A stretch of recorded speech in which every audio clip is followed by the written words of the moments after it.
En octobre 2018, un simple signal d'alerte bancaire a fait ressurgir un fantôme du passé.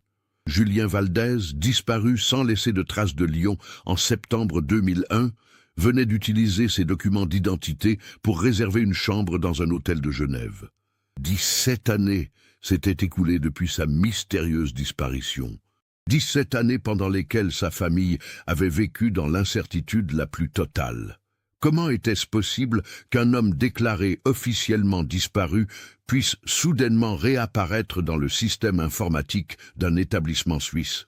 Était-il resté caché pendant toutes ces années ou quelqu'un d'autre utilisait-il son identité? Cette réservation d'hôtel allait déclencher une enquête qui révélerait l'une des affaires les plus troublantes de trafic humain moderne jamais découverte en Europe. Une histoire où la technologie censée nous protéger était devenue l'arme de notre propre asservissement. Avant de continuer avec cette histoire perturbante, si vous appréciez les cas mystérieux réels comme celui-ci, abonnez-vous à la chaîne et activez les notifications pour ne manquer aucun nouveau cas. Maintenant, découvrons comment tout a commencé. Lyon, septembre 2001. La France venait de vivre l'un des étés les plus caniculaires de son histoire récente, et l'automne naissant apportait enfin un peu de fraîcheur aux habitants de la capitale des Gaules.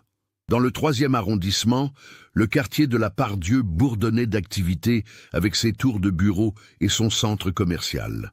C'était un secteur en pleine expansion technologique, attirant de nombreuses entreprises informatiques qui profitaient de la position stratégique de Lyon entre Paris et l'Europe du Sud.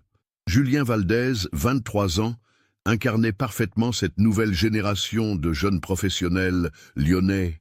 Fils d'immigrés espagnols arrivés en France dans les années 70, il avait grandi dans le quartier populaire de Vaux-en-Velin avant de décrocher un BTS informatique qui lui avait ouvert les portes du monde professionnel. Son père, Jean-Claude Valdez, avait travaillé toute sa vie comme mécanicien dans un garage de Villeurbanne, tandis que sa mère, Marie Valdez, était infirmière à l'hôpital Édouard Herriot. Une famille modeste mais unie, fière de voir leur fils unique réussir dans un domaine d'avenir. Physiquement, Julien mesurait 1,75 m, avec des cheveux bruns bouclés qu'il coiffait toujours avec soin et des yeux noirs hérités de ses origines ibériques. Il portait systématiquement des chemises blanches ou bleu clair au travail, qu'il combinait avec des pantalons sombres et des chaussures de ville impeccablement cirées. Ses collègues le décrivaient comme quelqu'un de méticuleux, presque maniaque dans son travail, capable de passer des heures devant son écran à déboguer du code sans montrer le moindre signe d'impatience. Depuis février 2001, Julien travaillait comme développeur junior chez InnovTech Solutions, une PME spécialisée dans la gestion de bases de données clients pour diverses entreprises. L'entreprise occupait 2 étages d'un immeuble moderne de la rue de la République, employant une quinzaine de personnes. L'ambiance était détendue, presque familiale, avec un directeur, Marc Fontaine, qui encourageait ses employés à prendre des initiatives et à proposer des améliorations techniques. La particularité d'InnovTech Solutions résidait dans sa clientèle diversifiée. Banque régionale, compagnie d'assurance, grande surface et même quelques administrations locales. L'entreprise gérait donc des millions de données personnelles sensibles, ce qui nécessitait des protocoles de sécurité stricts et une discrétion absolue de la part des employés. Chaque développeur signait un contrat de confidentialité particulièrement contraignant et l'accès aux serveurs était strictement contrôlé. Julien partageait son bureau avec Sophie Lemaire, une jeune femme de 25 ans diplômée d'une école d'ingénieurs parisienne. Leurs collègues avaient rapidement remarqué la complicité qui s'installait entre eux, faite de discussions techniques passionnées et de pauses café qui s'éternisaient. Sophie appréciait l'intelligence intuitive de Julien et sa capacité à résoudre des problèmes complexes avec des solutions élégantes. De son côté, Julien admirait la rigueur académique de Sophie et sa connaissance approfondie des dernières technologies. En dehors du travail, Julien menait une vie relativement tranquille. Il habitait un petit appartement de 40 mètres carrés dans le 5e arrondissement, qu'il avait aménagé avec goût malgré ses revenus modestes. Passionné d'informatique depuis l'adolescence, il consacrait ses soirées à perfectionner ses compétences en programmation et à suivre les évolutions technologiques sur Internet. Les week-ends, il rendait visite à ses parents à Vols-en-Velin, où il aidait parfois son père au garage ou accompagnait sa mère faire les courses au marché local. Ce qui frappait chez Julien, c'était son sens moral particulièrement développé. Élevé dans des valeurs de travail et d'honnêteté, il ne supportait pas l'injustice sous toutes ses formes. Cette intégrité, qui faisait sa force dans la vie quotidienne, allait malheureusement se révéler être sa plus grande vulnérabilité face aux événements qui se préparaient. Le vendredi 14 septembre 2001, Julien Valdez suivait sa routine habituelle. Il avait quitté son appartement à 7h30 précise, comme chaque matin, pour prendre le métro ligne D jusqu'à la station Bellecour, puis marcher 10 minutes jusqu'au bureau d'Innovtech Solutions. La journée s'annonçait chargée. Il devait finaliser la migration d'une base de données pour un client assureur avant le week-end. Vers 9h, Sophie Lemaire l'avait trouvé particulièrement silencieux devant son écran. Quand elle lui avait demandé s'il allait bien, Julien avait simplement répondu qu'il réfléchissait à un problème technique complexe. En réalité, depuis plusieurs jours, il avait remarqué des anomalies dans les logs de connexion au serveur. Certains accès avaient lieu pendant les heures creuses et les requêtes effectuées ne correspondaient pas aux projets en cours. La veille, en travaillant tard pour rattraper son retard sur le projet de migration, Julien avait décidé d'analyser plus en détail ces connexions suspectes. Ce qu'il avait découvert l'avait profondément troublé. Quelqu'un extrayait régulièrement des données personnelles de clients, notamment des informations bancaires et des numéros de sécurité sociale. Les extractions étaient subtiles, portant sur de petits volumes pour ne pas déclencher les systèmes d'alerte automatique, mais leur fréquence et leur régularité ne laissaient aucun doute sur leur caractère illégal. Plus inquiétant encore, les traces informatiques indiquaient que ces extractions étaient effectuées depuis des postes internes à l'entreprise, avec des identifiants valides. Cela signifiait qu'un ou plusieurs collègues participaient à ce trafic de données. Julien avait passé une nuit blanche à analyser les logs, croisant les horaires de connexion avec les plannings de présence des employés. Ses soupçons se portaient notamment sur deux développeurs seniors, Philippe Arnaud et Christophe Moreau, qui avaient accès aux bases de données les plus sensibles. Le vendredi matin, Julien hésitait encore sur la conduite à tenir. Dénoncer ses collègues sans preuves absolues pourrait détruire leur carrière. Mais laisser faire ce trafic était contraire à tous ses principes. Il avait finalement décidé de rassembler davantage d'éléments avant d'alerter Marc Fontaine, le directeur de l'entreprise. Vers 11h, Philippe Arnaud était venu voir Julien à son bureau, prétextant avoir besoin d'aide sur un script de synchronisation. Sophie était partie en réunion avec un client, laissant les deux hommes seuls. Philippe avait jeté un coup d'œil à l'écran de Julien, où s'affichaient encore les logs de connexion qu'il analysait depuis le matin. « Tu travailles sur quoi exactement ?» avait demandé Philippe avec un sourire qui ne parvenait pas à masquer une certaine tension. Julien, pris au dépourvu, avait bredouillé une explication confuse sur un problème de performance des serveurs. Mais Philippe n'était pas dupe. Il avait immédiatement compris que Julien avait découvert leurs activités parallèles. Après quelques minutes de conversation anodine, Philippe était reparti à son bureau, non sans avoir noté exactement quel fichier Julien était en train d'examiner. L'après-midi avait été particulièrement tendu. Julien sentait des regards appuyés de la part de plusieurs collègues, et il avait surpris Philippe et Christophe en discussion à voix basse près de la machine à café. Quand Sophie était revenue de sa réunion vers 15h, elle avait immédiatement perçu l'atmosphère étrange qui régnait dans les bureaux. « Il se passe quelque chose ?» avait-elle murmuré à Julien. « Je t'expliquerai plus tard », avait-il répondu en sauvegardant discrètement ses recherches sur une clé USB qu'il avait glissée dans sa poche.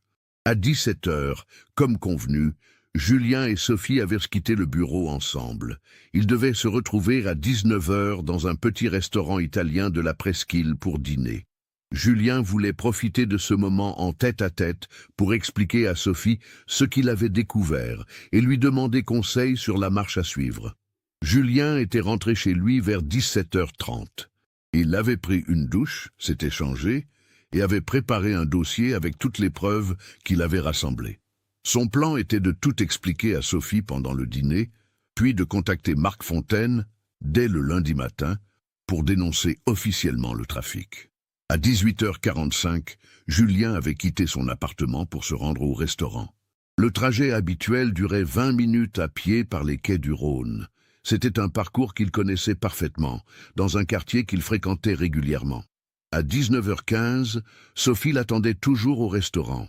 Elle avait d'abord pensé à un retard dû au transport ou à un imprévu de dernière minute. Mais quand 19h30 était passé sans nouvelles, elle avait commencé à s'inquiéter. Julien était quelqu'un de particulièrement ponctuel et courtois. Il n'aurait jamais fait attendre quelqu'un sans prévenir. Sophie avait essayé de joindre Julien sur son téléphone portable, mais celui-ci était directement transféré vers la messagerie vocale. Elle avait alors tenté d'appeler chez lui, sans succès. Vers 20h, elle s'était décidée à se rendre à l'appartement de Julien, dont elle connaissait l'adresse pour l'y avoir accompagné quelquefois. Arrivée sur place, Sophie avait sonné plusieurs fois sans obtenir de réponse. Elle avait demandé à la concierge si elle avait vu Julien sortir dans la soirée. Madame Petit, une femme d'une 60aine d'années qui connaissait bien tous les locataires, avait confirmé avoir vu Julien quitter l'immeuble vers 18h45, habillé élégamment comme pour un rendez-vous. Il avait l'air un peu préoccupé, avait ajouté la concierge, mais il m'a dit bonsoir poliment comme d'habitude. Et c'étaient les derniers mots que quiconque avait échangés avec Julien Valdez. Entre 18h45, moment où il avait quitté son domicile, et 19h15, heure à laquelle il aurait dû arriver au restaurant, Julien avait purement et simplement disparu. Sophie avait passé le week-end à essayer de le joindre, contactant même l'hôpital, pour vérifier qu'il n'avait pas eu d'accident. Le dimanche soir, n'y tenant plus, elle avait téléphoné aux parents de Julien, à Vaux-en-Velin. Marie Valdez avait immédiatement compris que quelque chose de grave s'était produit.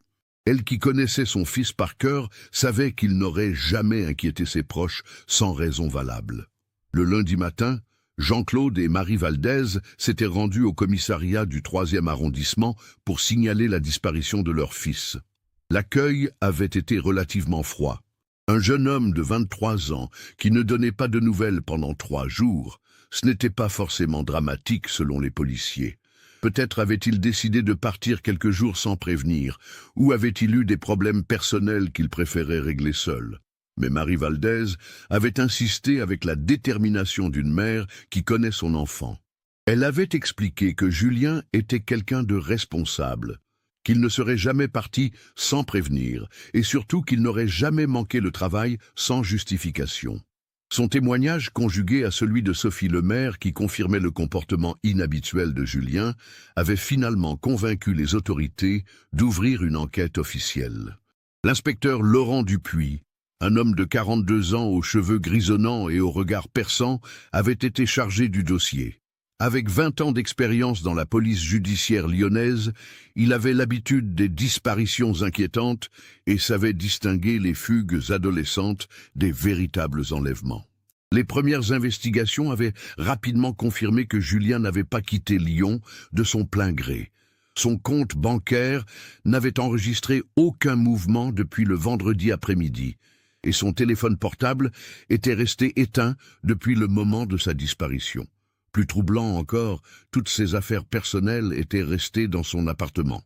Vêtements, livres, ordinateur personnel et même son passeport. L'inspecteur Dupuis avait interrogé l'ensemble des collègues de Julien chez InnovTech Solutions. Tous avaient confirmé que le jeune homme semblait préoccupé dans les derniers jours, mais personne n'avait pu expliquer pourquoi. Sophie Lemaire avait mentionné leur rendez-vous manqué, précisant que Julien voulait lui parler de quelque chose d'important sans avoir eu le temps de préciser quoi. L'enquête de voisinage n'avait rien donné de concret. Plusieurs témoins avaient vu Julien quitter son immeuble à l'heure habituelle, mais personne ne l'avait remarqué sur son trajet vers le restaurant. Dans une ville comme Lyon un vendredi soir, un jeune homme bien habillé ne pouvait pas attirer l'attention particulière des passants. Les recherches s'étaient étendues aux hôpitaux de la région, aux morgues et même aux commissariats des départements voisins. Aucune trace de Julien Valdez. C'était comme s'il s'était volatilisé entre son domicile et le restaurant, une distance de moins de 2 kilomètres, dans un quartier qu'il connaissait parfaitement. Après 3 semaines d'investigation intensive, l'inspecteur Dupuis devait se rendre à l'évidence. Il n'avait aucune piste sérieuse. Julien Valdez était devenu l'un de ces disparus sans trace qui hantent les familles et frustrent les enquêteurs. Le dossier était resté ouvert, mais les recherches actives avaient progressivement diminué faute de nouveaux éléments. Ce que personne ne savait à l'époque, c'est qu'en sortant de son immeuble ce soir-là, avec la clé USB contenant les preuves du trafic de données, Julien Valdez venait de signer son arrêt de mort civile. Les hommes qui l'attendaient dans une voiture banalisée rue de la République n'avaient pas l'intention de le tuer, mais de faire de lui un esclave moderne au service d'un réseau criminel international. Une disparition qui allait durer 17 longues années avant qu'un simple signal d'alerte bancaire ne relance une enquête que tout le monde croyait classée à jamais. Les mois qui suivirent la disparition de Julien transformèrent radicalement la vie de la famille Valdez. Marie, l'infirmière méthodique et optimiste, sombra dans une dépression profonde qui l'obligea à prendre un congé maladie prolongé. Elle, qui avait toujours trouvé la force de réconforter ses patients, se retrouvait incapable de supporter les regards compatissants de ses collègues. Chaque matin, elle se réveillait avec l'espoir irrationnel de recevoir un appel de son fils, et chaque soir se terminait par la même amère déception. Jean-Claude réagit différemment au drame. L'ancien mécanicien canalisa sa douleur dans l'action, transformant sa retraite naissante en croisade personnelle pour retrouver Julien. Il placarda des affiches dans tout Lyon, contacta les associations de familles de disparus et harcela littéralement l'inspecteur Dupuis avec de nouvelles théories chaque semaine. Sa petite maison de Vaux-en-Velin devint rapidement un sanctuaire dédié à la mémoire de son fils. Photos agrandies au mur, articles de journaux soigneusement découpés et classés, et un cahier où il notait méticuleusement chaque information, même la plus insignifiante. Sophie Lemaire porta un fardeau particulier dans cette tragédie. Elle ne pouvait s'empêcher de penser que si elle avait insisté davantage pour connaître les préoccupations de Julien ce vendredi-là, peut-être aurait-elle pu l'empêcher de sortir seule ce soir fatal.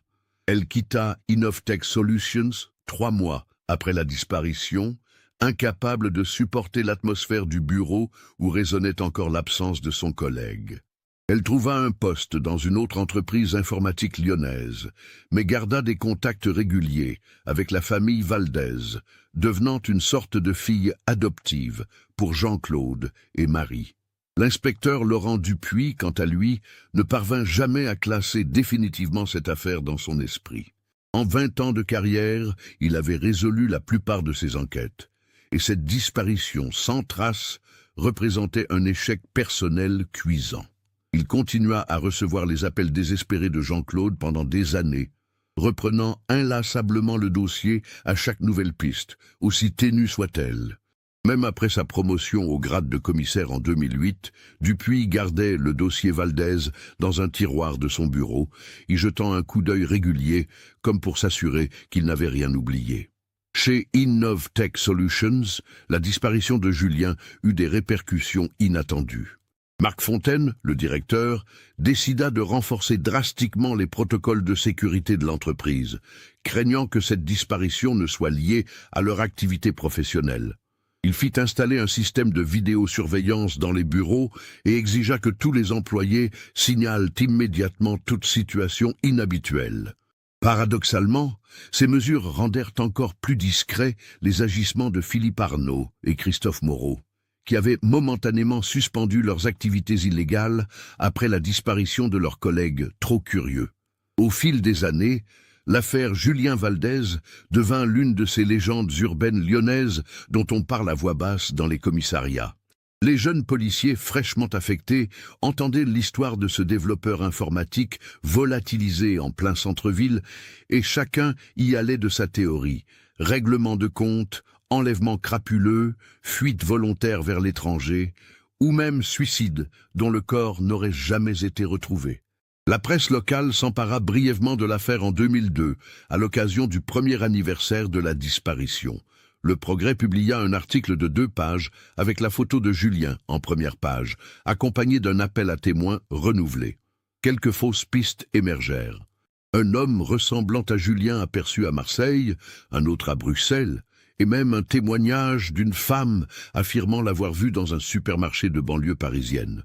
Toutes ces pistes furent vérifiées minutieusement par l'inspecteur Dupuis, mais aucune ne déboucha sur quoi que ce soit de concret. En 2005, soit 4 ans après la disparition, Marie Valdez prit une décision difficile.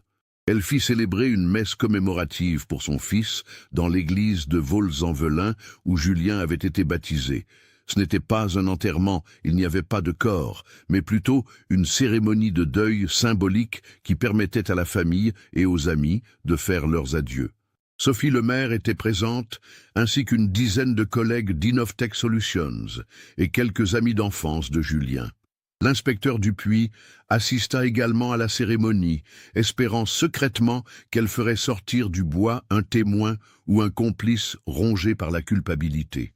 Cette messe marqua un tournant psychologique pour la famille Valdez. Jean-Claude continua ses recherches, mais avec moins d'acharnement, acceptant progressivement l'idée que son fils ne reviendrait peut-être jamais.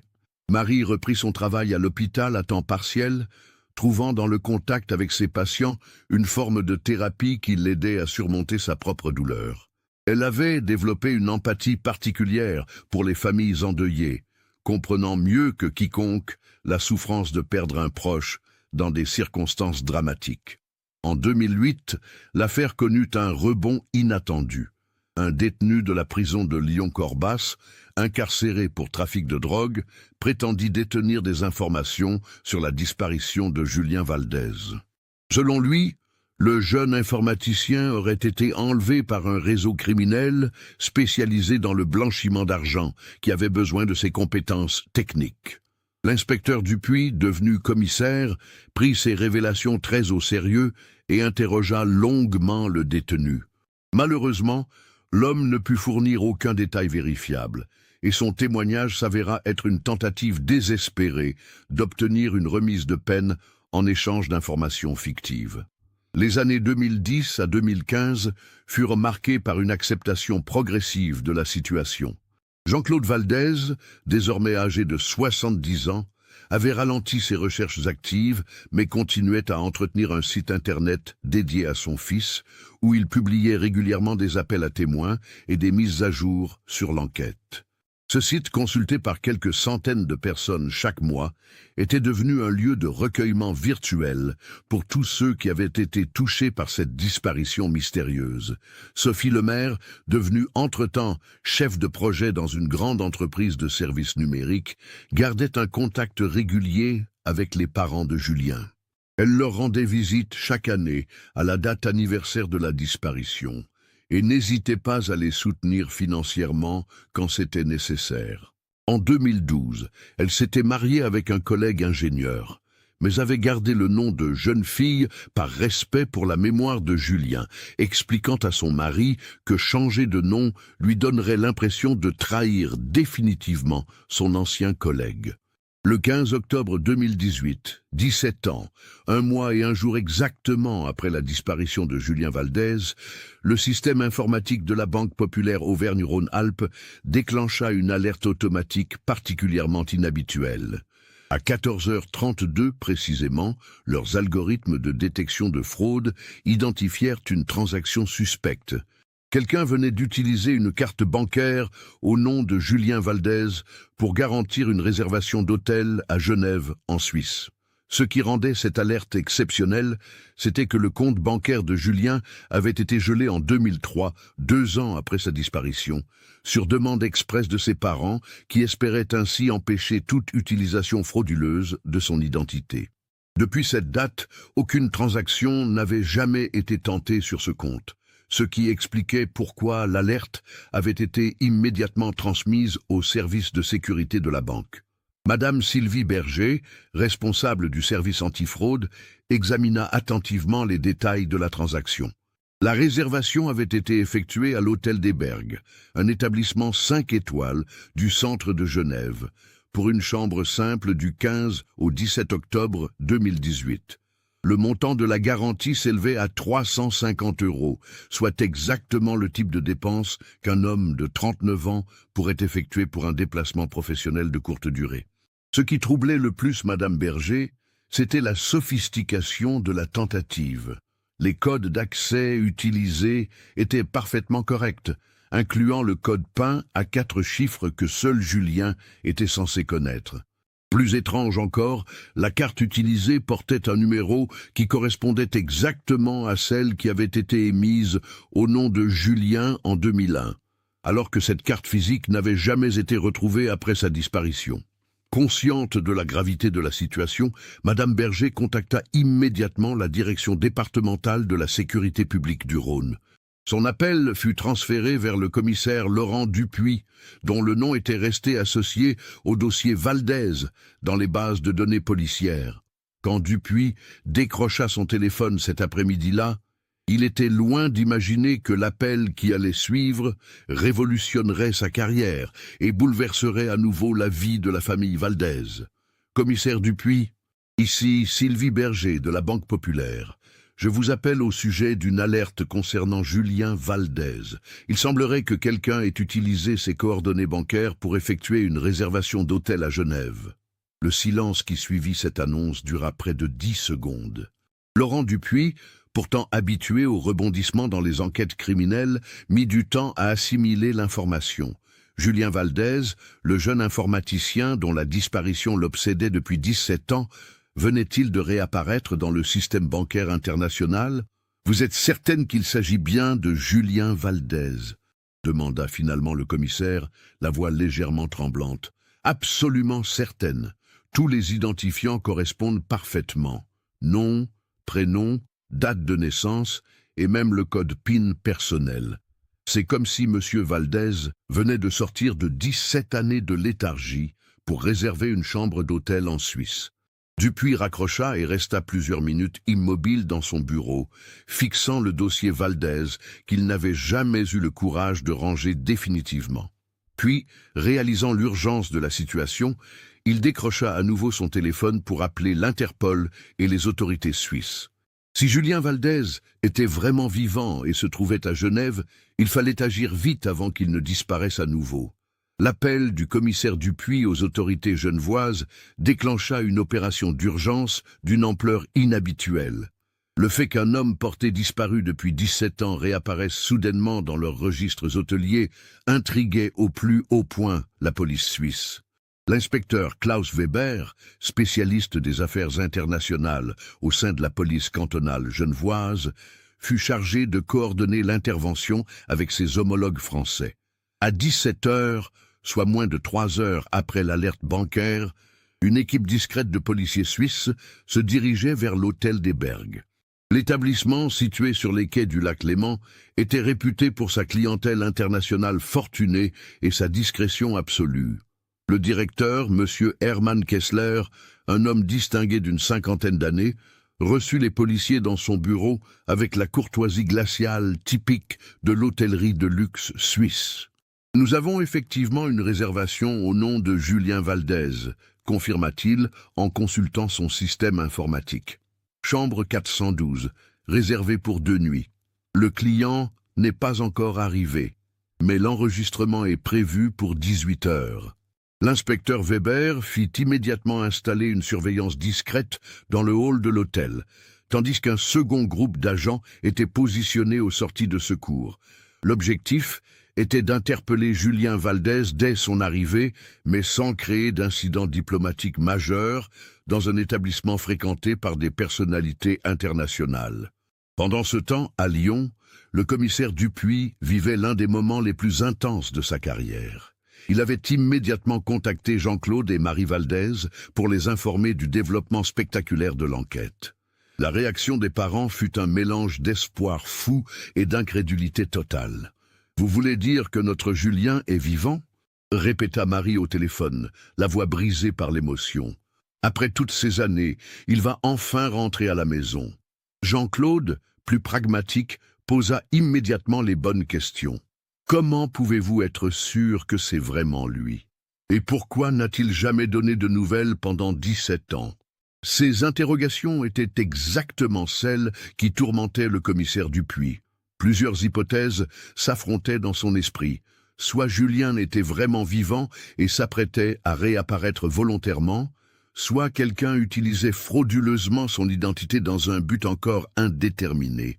La troisième possibilité, plus sombre, était que Julien soit détenu contre son gré depuis toutes ces années et qu'il tentait de faire passer un message de détresse.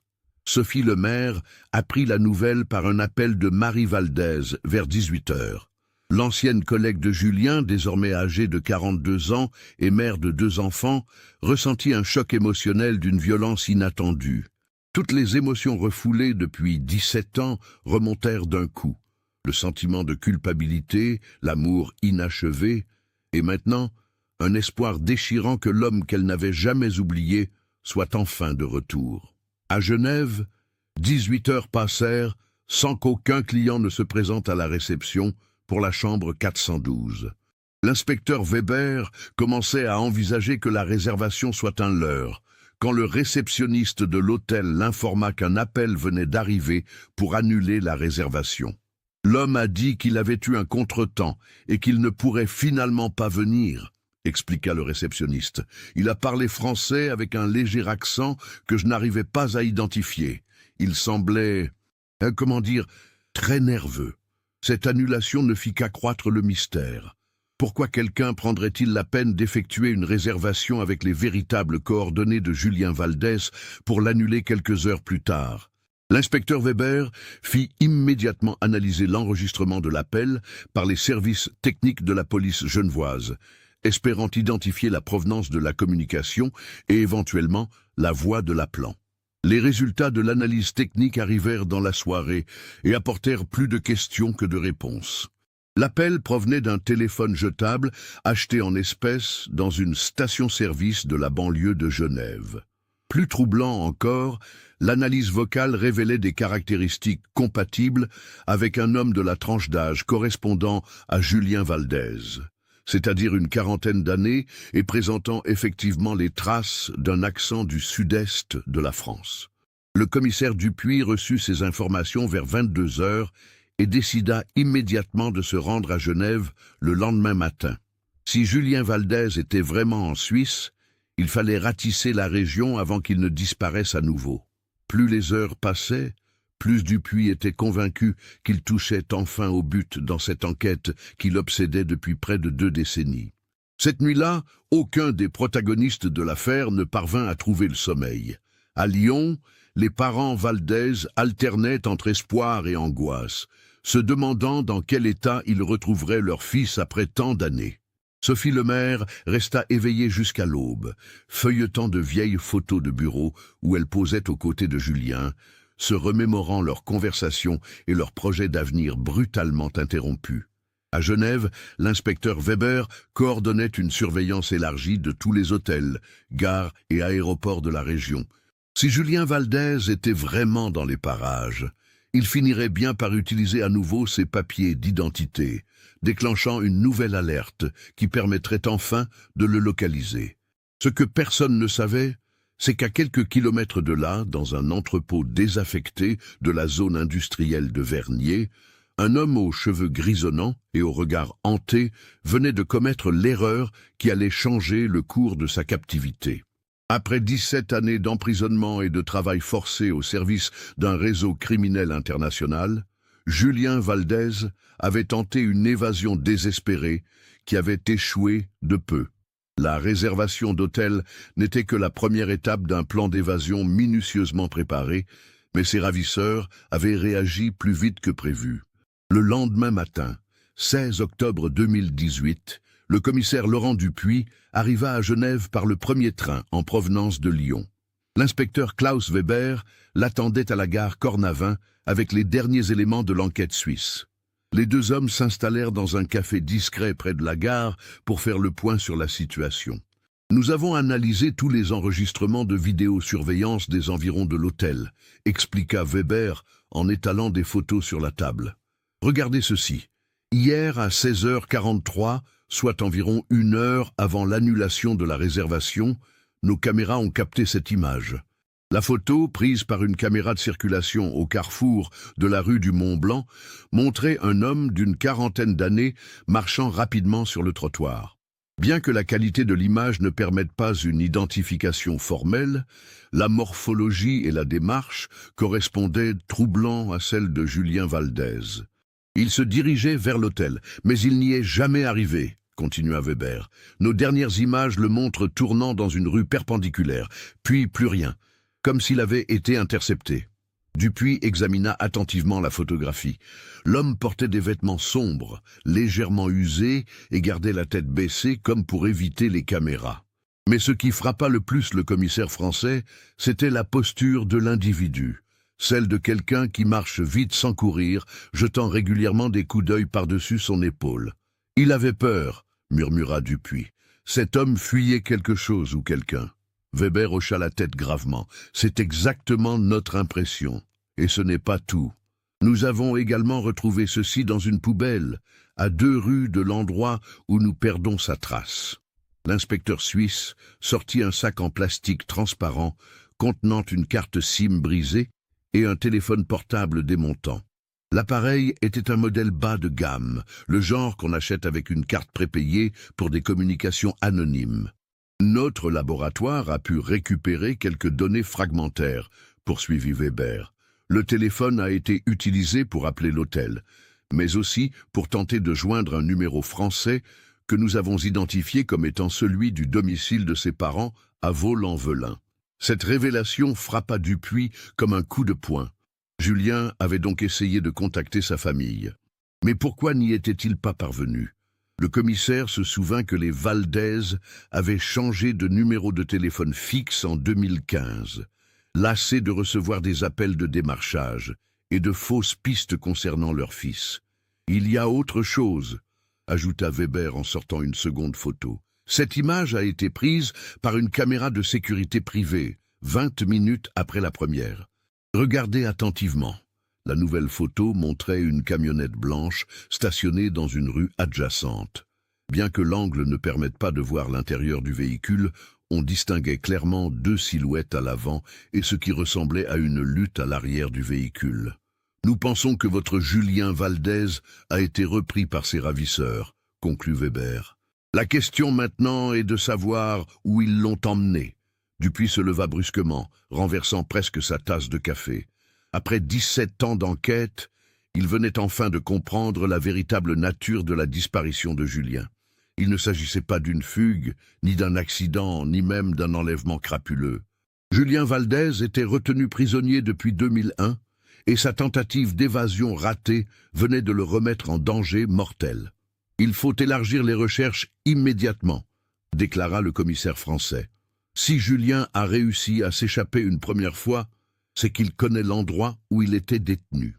Ses ravisseurs vont peut-être changer de planque, mais ils ne peuvent pas aller très loin avec un prisonnier récalcitrant. » Les 2 policiers se dirigèrent vers le commissariat central de Genève, où Weber avait organisé une cellule de crise.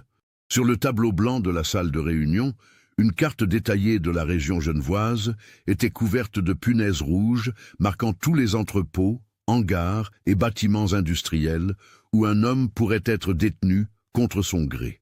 L'inspecteur Weber présenta la situation à son équipe. « Nous recherchons un homme de 39 ans, retenu prisonnier depuis 17 ans, qui a tenté de s'échapper hier et a été repris par ses ravisseurs. Ces derniers disposent d'au moins une camionnette blanche et opèrent probablement depuis un lieu isolé de la périphérie genevoise. » Pendant que les équipes suisses organisaient le ratissage systématique de la zone industrielle, Dupuis contacta ses collègues lyonnais pour approfondir la piste française. Si Julien avait été enlevé en 2001 à cause de sa découverte du trafic de données chez Innovtech Solutions, il y avait forcément un lien avec ses anciens collègues. « Je veux que vous arrêtiez immédiatement Philippe Arnaud et Christophe Moreau pour interrogatoire, ordonna-t-il par téléphone au capitaine Moreau de la PJ lyonnaise. Faites aussi perquisitionner les locaux d'Innovtech Solutions. Après 17 ans, il est temps que cette affaire éclate au grand jour. À Lyon, l'arrestation des 2 informaticiens créa un véritable séisme. Philippe Arnaud, devenu directeur technique d'une grande société de services informatiques, et Christophe Moreau, consultant indépendant spécialisé dans la sécurité des données, furent interpellés simultanément à leur domicile à 6 heures du matin. Leurs épouses et leurs enfants assistèrent, médusés, à l'arrestation de pères de famille apparemment irréprochables pour des faits remontant à près de 2 décennies. Confronté aux preuves rassemblées par Julien en 2001 et conservées dans les archives de l'enquête, Philippe Arnaud ne tarda pas à craquer. Après 24 heures de garde à vue, il avoua finalement sa participation au trafic de données personnelles, mais nia farouchement toute implication dans la disparition de son ancien collègue. « Oui, nous vendions des fichiers clients à des réseaux de blanchiment d'argent, » admit-il devant les enquêteurs. « Mais nous n'avons jamais touché à Julien. Quand il a disparu, nous avons même pensé qu'il s'était enfui parce qu'il avait découvert notre trafic et qu'il avait peur des représailles. » Les révélations d'Arnaud permirent aux enquêteurs de reconstituer le mécanisme du trafic. Les données personnelles volées chez Innovtech Solutions étaient revendues à des organisations criminelles internationales qui les utilisaient pour créer de fausses identités. Ces identités servaient ensuite à ouvrir des comptes bancaires fictifs, contracter des prêts frauduleux ou blanchir de l'argent sale à travers l'Europe. Le réseau était beaucoup plus vaste que nous l'imaginions, expliqua Arnaud. Nous n'étions que de petits intermédiaires. Les vrais chefs se trouvaient à l'étranger, probablement en Suisse ou en Italie. Ils nous payaient 50 € par identité complète fournie. Cette piste internationale redonna de l'espoir aux enquêteurs genevois. Si Julien avait découvert ce trafic en 2001, les véritables organisateurs avaient pu décider de l'enlever plutôt que de le tuer, conservant ainsi un expert informatique capable de perfectionner leur système de fraude. Pendant ce temps, à Genève, l'inspecteur Weber recevait un appel qui allait faire basculer définitivement l'enquête. Un employé municipal chargé de l'entretien des espaces verts avait remarqué une activité inhabituelle dans un entrepôt désaffecté de la zone industrielle de Vernier. « D'habitude, ce bâtiment est complètement vide », expliqua l'homme au téléphone. « Mais depuis 2 jours, j'ai vu des camionnettes aller et venir et il y a de la lumière la nuit. Ce matin, j'ai même entendu ce qui ressemblait à des cris. » Weber rassembla immédiatement une équipe d'intervention et se dirigea vers Vernier. L'entrepôt signalé se trouvait dans une zone isolée, parfaite pour dissimuler des activités illégales. Le bâtiment, officiellement propriété d'une société écran immatriculée aux îles Caïmans, était censé abriter une entreprise de stockage de matériel informatique. L'équipe d'intervention se déploya silencieusement autour du bâtiment.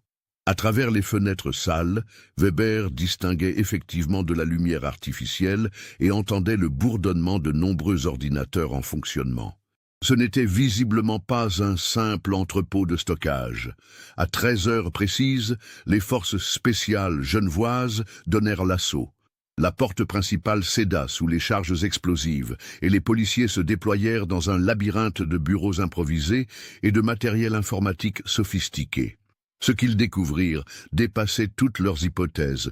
Un véritable centre de production d'identités fictives, où une douzaine d'hommes et de femmes travaillaient enchaînés à des ordinateurs sous la surveillance d'hommes armés. Au fond de l'entrepôt, dans un bureau séparé par des cloisons de fortune, Weber découvrit enfin Julien Valdez. L'homme était méconnaissable. Homme, amaigri, vieilli prématurément, les cheveux presque entièrement gris et le regard hanté de quelqu'un qui a vécu l'enfer pendant près de 2 décennies. Il était attaché à sa chaise de bureau, un ordinateur portable ouvert devant lui, affichant des lignes de code complexes. Quand Weber s'approcha de lui, Julien leva lentement la tête, comme s'il peinait à croire que les policiers étaient réels. Ses premiers mots, prononcés d'une voix rauque par des années de silence forcé, furent « Je m'appelle Julien Valdez. J'ai été enlevé à Lyon en septembre 2001. S'il vous plaît, prévenez mes parents que je suis vivant. » L'interpellation du réseau criminel de Vernier révéla l'ampleur d'une organisation internationale d'une sophistication inouïe. Dirigé par Viktor Petrov, un ancien informaticien russe reconverti dans le crime organisé, le réseau opérait depuis 15 ans en utilisant des spécialistes informatiques kidnappés et réduits en esclavage pour perfectionner leur système de fraude. Julien Valdez était le plus ancien employé de cette organisation macabre. Enlevé en 2001 après avoir découvert le trafic de données chez Innov Tech Solutions, il avait d'abord été détenu dans un entrepôt de la banlieue de Milan avant d'être transféré à Genève en 2010. Pendant 17 ans, il avait été contraint de créer de fausses identités, de pirater des systèmes bancaires et de développer des logiciels de blanchiment d'argent sous la menace constante de représailles contre sa famille. « Il m'avait dit qu'il surveillait mes parents en permanence », raconta Julien lors de ses premiers interrogatoires. « Chaque fois que je refusais de travailler ou que j'essayais de m'échapper, il me montrait des photos récentes de ma mère sortant de l'hôpital ou de mon père dans son jardin. Je savais qu'il serait tué si je n'obéissais pas. » Le réseau de Petrov utilisait une méthode éprouvée. Identifier des informaticiens talentueux travaillant avec des données sensibles, les faire surveiller jusqu'à ce qu'ils découvrent des irrégularités, puis les enlever au moment où ils s'apprêtaient à alerter les autorités. Cette stratégie leur permettait de recruter des experts hautement qualifiés, tout en s'assurant de leur silence par le chantage et la menace. Au fil des années, Julien était devenu l'un des piliers techniques de l'organisation. Sa connaissance approfondie des systèmes bancaires français lui avait permis de concevoir des logiciels de fraude d'une redoutable efficacité. Paradoxalement, son expertise était devenue sa malédiction. Plus il était utile au réseau, moins ses ravisseurs étaient disposés à le libérer. La tentative d'évasion du 15 octobre 2018 était le résultat de plusieurs mois de préparation minutieuse. Julien avait profité d'un relâchement de la surveillance pour voler une carte bancaire à son nom, conservée par le réseau pour d'éventuelles utilisations frauduleuses. Son plan était de réserver une chambre d'hôtel, de s'y rendre pour appeler la police française, puis de se constituer prisonnier en révélant l'existence du réseau. « Je savais que mes parents avaient vieilli et que ma mère était malade », expliqua Julien. « Je ne pouvais plus supporter l'idée qu'ils meurent sans savoir ce qui m'était arrivé. J'ai préféré risquer ma vie plutôt que de les laisser dans l'incertitude pour toujours. » Malheureusement, Viktor Petrov avait mis en place un système de surveillance électronique qui détectait toute utilisation non autorisée des identités stockées dans ses bases de données. L'alerte s'était déclenchée dès que Julien avait effectué la réservation d'hôtel, permettant aux hommes de main de le rattraper avant qu'il n'atteigne sa destination. La libération de Julien déclencha une vague d'émotions indescriptibles chez tous ceux qui l'avaient attendu pendant 17 ans. Jean-Claude et Marie Valdez, prévenus par le commissaire Dupuis, prirent immédiatement l'avion pour Genève. Les retrouvailles à l'hôpital universitaire, où Julien était soigné pour malnutrition et traumatisme psychologique, furent d'une intensité bouleversante. Marie Valdez, désormais âgée de 70 ans et affaiblie par des années de chagrin, eut d'abord du mal à reconnaître son fils dans cet homme vieilli prématurément. Mais quand Julien prononça son surnom d'enfance, « Maman Cœur », qu'il était le seul à utiliser, elle s'effondra en sanglots et le serra dans ses bras, comme pour rattraper 17 années d'étreinte perdue.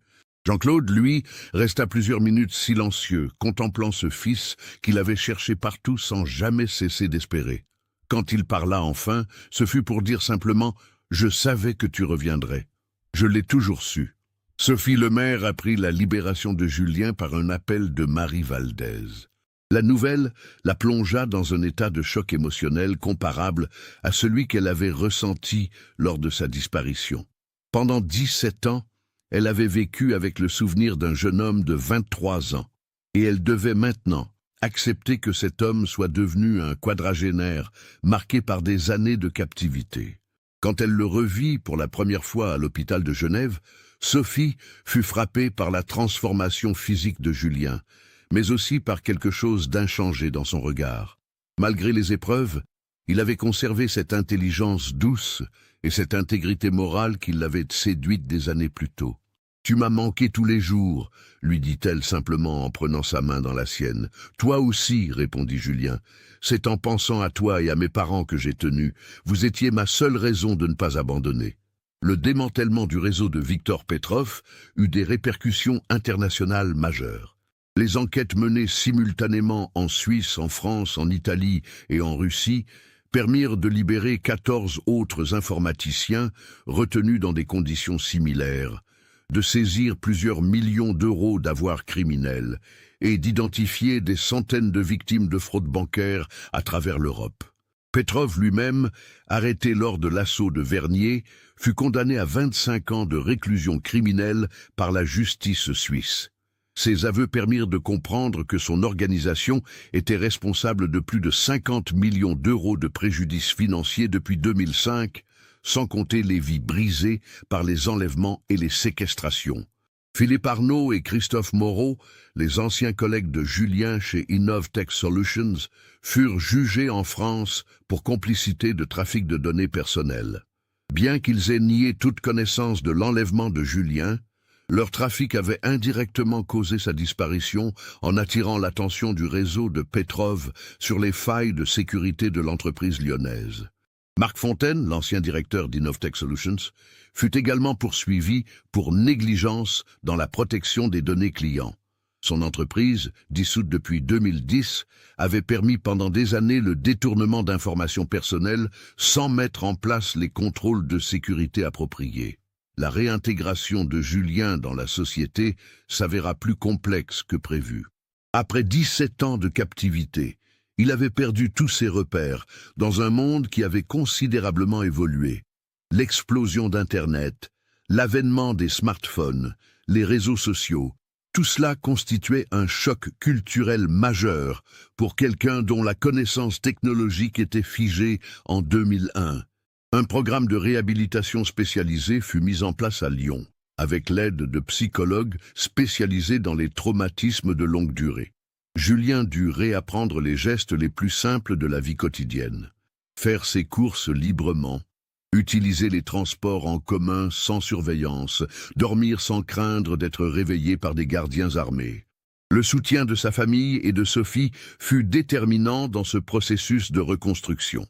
Marie Valdez, malgré son âge avancé, retrouva une énergie nouvelle pour accompagner son fils dans sa convalescence. Jean-Claude, lui, passa des heures à lui expliquer tous les changements survenus dans leur quartier de Vaux-en-Velin, comme pour reconstituer les 17 années perdues. Sophie, divorcée entre-temps, prit progressivement une place centrale dans la nouvelle vie de Julien. Leur relation, interrompue brutalement en 2001, reprit lentement, avec la maturité et la profondeur que donnent les épreuves surmontées.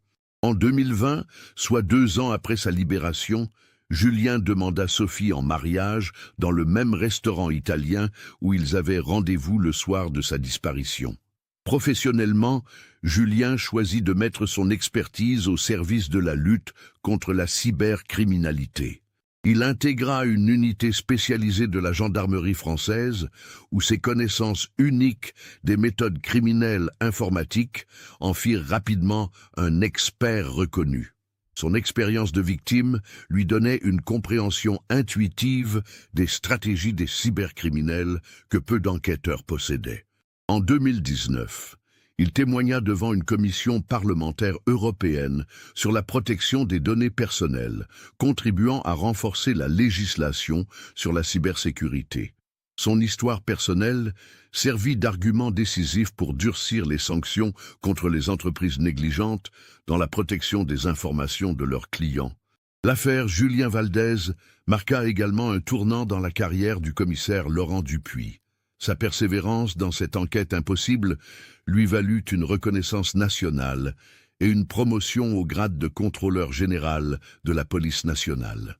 Il prit sa retraite en 2022 après avoir créé une unité spécialisée dans les disparitions de longue durée, inspirée directement par les leçons tirées de l'affaire Valdez. L'inspecteur Klaus Weber, de son côté, devint l'un des spécialistes européens de la lutte contre l'esclavage moderne. Les méthodes développées lors du démantèlement du réseau de Petrov furent adaptés et utilisés pour libérer des centaines d'autres victimes à travers l'Europe. Aujourd'hui, Julien Valdez vit paisiblement avec Sophie et leurs 2 enfants dans une maison de la banlieue lyonnaise, non loin de ses parents vieillissants. Il a gardé peu de séquelles physiques de sa captivité, mais porte encore les cicatrices psychologiques de 17 années d'enfer. Il consulte régulièrement un thérapeute et participe à des groupes de parole pour les victimes de traite d'êtres humains. Chaque année, le 15 octobre, jour anniversaire de sa tentative d'évasion, Julien se rend à Genève pour déposer des fleurs devant l'ancien entrepôt de Vernier, transformé depuis en centre d'accueil pour les victimes de traite.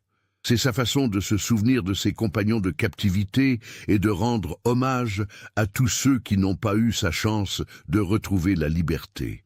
Son histoire, devenue un symbole de résistance et d'espoir, continue d'inspirer les familles de disparus du monde entier.